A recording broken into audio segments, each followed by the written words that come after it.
Hello students, so today in this class we will proceed to our chapter 6, that is resolution of partnership firm. In this class I will explain you some important adjustment relating to when you prepare realization account or capital account or bank account. So जो basics था हमारा, हम किस तरीके से accounts prepare करते हैं वो सब हम कर चुके हैं. सो आज की क्लास में कुछ इम्पोर्टेंट एडजस्टमेंट्स हैं वो मैं आपको क्लियर करवाऊंगी. लाइक फर्स्ट है, if you have given the balance of investment fluctuation fund in your balance sheet, so what will be it's treatment. Investment fluctuation fund का हमारा ट्रीटमेंट क्या रहता है. अगर आपको क्वेश्चन में इन्वेस्टमेंट्स गिवन है, दो सिचुएशन होंगी, इन्वेस्टमेंट गिवन और not given. If you have given investment in asset side, then its treatment will be you will transfer the investment fluctuation fund to the credit side of a realization account. And if investment is not given to you, then the investment fluctuation fund is transferred to the credit side of a capital account. Here, और जब हमें investment given है तब हम उसे realisation account में transfer जरूर करें, but payment will not be made. लेकिन पेमेंट नहीं की जाएगी. क्यों नहीं की जाएगी? क्योंकि ये हमारे लिए कोई आउटसाइड लायबिलिटीज नहीं है. आउटसाइड लायबिलिटीज की हम पेमेंट भी करते हैं और उसे क्रेडिट साइड ट्रांसफर भी करते हैं. जैसे कि कोई भी क्रेडिटर्स हमारी आउटसाइड लायबिलिटी, आपने उसे ट्रांसफर भी किया बाय क्रेडिटर्स और उसकी पेमेंट भी करी टू बैंक अकाउंट. लेकिन ये हमारे लिए कोई आउटसाइड लायबिलिटीज नहीं है, इसलिए इसकी कोई पेमेंट नहीं की जाएगी. इसे सिर्फ रियलाइजेशन अकाउंट की क्रेडिट साइड ट्रांसफर करके अकाउंट को क्या कर दिया जाएगा, क्लोज कर दिया जाएगा. और अगर इन्वेस्टमेंट्स गिवन ही नहीं है तो इट मीन्स ये फंड पार्टनर्स के लिए एक तरीके से रिजर्व ही है, इसलिए इसे क्रेडिट साइड में पार्टनर्स के कैपिटल अकाउंट में डिस्ट्रीब्यूट कर दिया जाएगा. क्लियर? सो ये दो सिचुएशन है, given and not given. Second adjustment की अगर हम बात करें, अगर आपको बैंक ओवरड्राफ्ट और बैंक लोन के बैलेंसेस गिवन है आपकी बैलेंस शीट में, तो उसका क्या ट्रीटमेंट होता है. Bank overdraft and bank loan both are liability for you. दोनों की दोनों आपके लिए आउटसाइड लायबिलिटीज हैं, क्योंकि दोनों आपने एक तरीके से ये तो बैंक से लोन लिया और ये आपके अकाउंट में जितना बैलेंस था आपने उससे ज्यादा बैलेंस विड्रॉ कर लिया. So both are outside liabilities for you. इसलिए इसका ट्रीटमेंट जैसे आउटसाइड लायबिलिटीज का होता है, मीन्स इसको हम क्रेडिट साइड में ट्रांसफर भी करेंगे रियलाइजेशन अकाउंट में, एंड एज वेल एज इसकी हम पेमेंट भी करेंगे डेबिट साइड में रियलाइजेशन अकाउंट.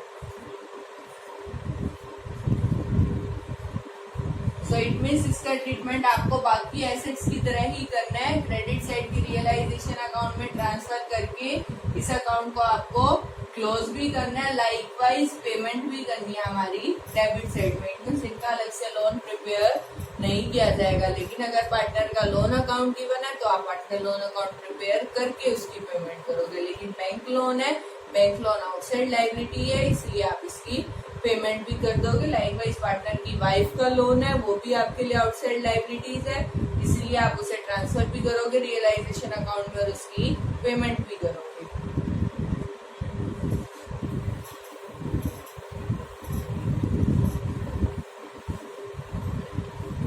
यहाँ पर एक बात और ध्यान रखनी होती है, अगर लायबिलिटीज के बारे में कुछ भी नहीं कहा हुआ पेमेंट के बारे में, मीन्स आपको बैलेंस शीट में लायबिलिटी साइड क्रेडिटर्स गिवन है और उसकी पेमेंट के बारे में कुछ नहीं कहा कि फर्म कितनी पेमेंट कर रही है, पेमेंट करते वक्त उसे डिस्काउंट मिल भी रहा है या नहीं मिल रहा, तो कुछ नहीं कहा तो हम फुल पेमेंट करेंगे ही करेंगे. तो क्वेश्चंस करते वक्त ये जरूर पॉइंट बहुत ज्यादा ध्यान में रखना, अगर लायबिलिटीज की पेमेंट के बारे में कुछ नहीं भी कहा तो भी हम उसकी फुल पेमेंट करेंगे. लेकिन एसेट्स खुद से सेल नहीं करनी है. एसेट्स के सेल के बारे में कहा है तभी आप एंट्री करोगे बाय कैश अकाउंट, और जो एसेट सेल करने के लिए कहा है वो एसेट सेल करोगे. लेकिन अगर लायबिलिटीज की पेमेंट के लिए कुछ नहीं कहा तो पेमेंट भी नहीं, पेमेंट के बारे में कुछ नहीं कहा, तो फुल पेमेंट की जाएगी, लेकिन एसेट सेल करने के लिए कहा है सिर्फ तभी सेल करेंगे। क्लियर। और सपोज क्रेडिटर्स जो है मीन्स कोई भी हमारी थर्ड पार्टी लायबिलिटी है वो एसेट को टेक ओवर कर लेते हैं, like creditors take over asset. अब देखो हुआ क्या यहाँ पे, अदरवाइज क्या होता है हम एसेट्स को सेल करते हैं, सेल करने पे पैसा जो रियलाइज होता है उससे आप क्या करते हो, लायबिलिटीज की पेमेंट करते हो। लेकिन हुआ क्या यहाँ पे, क्रेडिटर ने ही एसेट टेक ओवर कर ली, मीन्स हमने कह दिया भाई आप ही एसेट्स लो, बेचो, बेचने पे जो भी पैसा मिलेगा आपकी लायबिलिटीज की हमारी तरफ से क्या होगी, पेमेंट होगी। मीन्स बाहर के बाहर ही ट्रीटमेंट हो गया, ट्रांजेक्शन होगी, आपकी तरफ से कुछ भी नहीं हुआ, it means no entry. Otherwise क्या करते हैं, एसेट सेल करते हैं तो bank account debit to realisation करते हो, पेमेंट करते हो, रियलाइजेशन टू बैंक अकाउंट करते हो। लेकिन अब आपने एसेट ही क्रेडिटर को दे दी कि मीन्स आप लो ये एसेट्स बेचो, इससे आपको चाहे ज्यादा पैसा मिले चाहे आपसे कम मिले, लेकिन हमारी तरफ से तो हमने आपको एसेट्स दे दी। ठीक है, लाइक सपोज एसेट्स है 50,000 की और लायबिलिटी है आपके क्रेडिटर्स 45 की, मीन्स हमें एक्सपेक्टेड है कि ये एसेट 50,000 में सेल हो जाएगी। अब ये सेल हो चाहे 60 में चाहे हो 40 में चाहे हो 45 में, हमें उससे मतलब नहीं है। हमने उस एसेट्स को किनको दे दिया, क्रेडिटर्स को दे दिया, वो उनको सेल करेंगे और अपने पैसे रियलाइज करेंगे। तो इट मीन्स आपकी तरफ से कोई भी एंट्री नहीं की जाएगी, creditor take over the asset. Next है, अगर पार्टनर के लोन की पेमेंट आपको करनी थी, ठीक है, और उनको आपने एसेट दे दी, एक तो है क्रेडिटर्स मीन्स आउटसाइड लायबिलिटी, और ये है पार्टनर की लोन की पेमेंट करने के बदले में हमने उन्हें क्या दे दी, एसेट। सपोज लोन है 50,000 का और आपने उसे एसेट्स दे दी 30 की और रिमेनिंग आप पेमेंट करोगे पार्टनर के लोन के बदले में, तो यहाँ पर एंट्री की जाएगी 30 की। लेकिन अगर outside liability means creditors take over करते हैं तब एंट्री नहीं होती, लेकिन पार्टनर के लोन के बदले में हमने पार्टनर को एसेट दे दी तब हमें एंट्री 30 की भी करनी है और रिमेनिंग अमाउंट की भी करनी है। तो कैसे ट्रीटमेंट होगा, जैसे हम पार्टनर लोन अकाउंट प्रिपेयर करते हैं तो हम क्या करते हैं, सबसे पहले बाय बैलेंस बीडी करके बैलेंस उतारते हैं, कितनी हमें पेमेंट करनी है 50,000। अब अगर एसेट ना देते तो आप क्या कर देते, जो बैंक अकाउंट, लेकिन अब तो हमने एसेट्स दिए है ना, तो 30 के एसेट दिया और एसेट अकाउंट हमारा रियलाइजेशन अकाउंट में क्लोज कर दिया गया। तो आप क्या करोगे, partner loan to realisation account with amount जितने की भी एसेट दी है और रिमेनिंग पेमेंट कर रहे हो तो टू बैंक अकाउंट 20,000 की क्या कर देंगे हम, पेमेंट। तो इस सिचुएशन में हम इस तरीके से पार्टनर का लोन अकाउंट प्रिपेयर करते हैं, अगर लोन के बदले में हम पार्टनर को क्या दे दे, एसेट दे दे। क्लियर। तो क्या एंट्री होगी, partner loan to realisation and to bank account. Clear.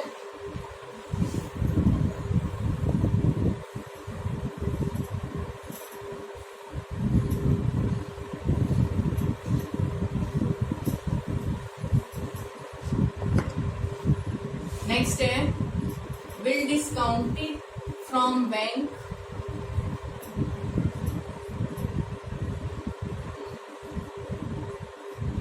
₹10,000 and only 60 paisa were received to you।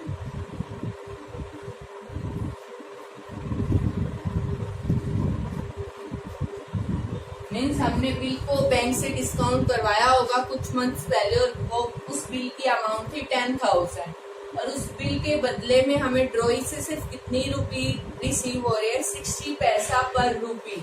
ठीक है, तो 60 पैसा पर रुपी रिसीव हो रहे हैं, तो इट मीन्स हमें कितनी अमाउंट रिसीव हो रही है, 60/100 6,000 वर receive to you.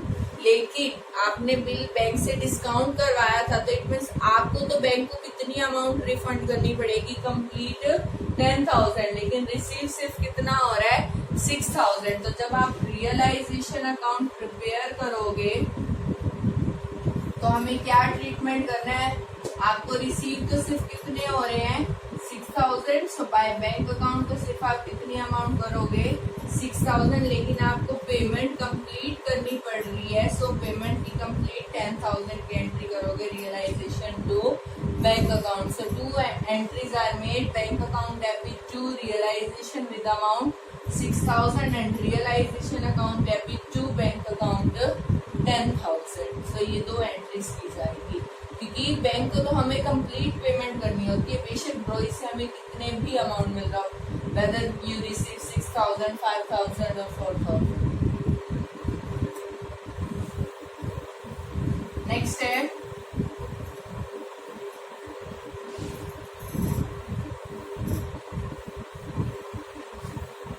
if you do not have given to you book value, but it is given to you at which value you take over the asset of a firm. आपको question में ये तो given है कितने में आपने take over करी assets, but ये नहीं गिवन कि उस एसेट्स की बुक वैल्यू कितनी थी। तो उसकी बुक वैल्यू हम किस तरीके से फाइंड आउट करते हैं। Suppose you have given to you a partner took over asset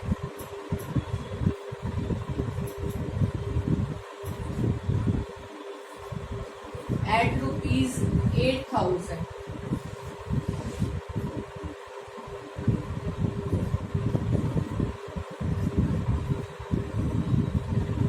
एक पार्टनर ने किसी एसेट्स को टेक ओवर किया और कितने में टेक ओवर किया 8,000 में, एंड ब्रैकेट में मेंशन है that is 80% of book value.